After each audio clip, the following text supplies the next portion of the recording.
Pembunuh wanita hamil yang ditemukan terkubur di septic tank di Desa Karya Indah, Kecamatan Tapung, Kabupaten Kampar, Riau akhirnya ditangkap.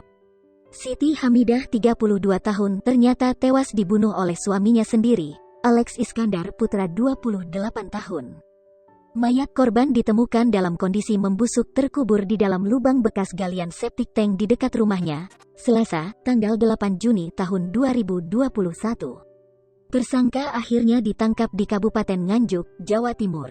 Selasa, tanggal 22 Juni tahun 2021, sore. Melansir dari tribunpekanbaru.com, tersangka nekat menghabisi nyawa korban karena cemburu buta.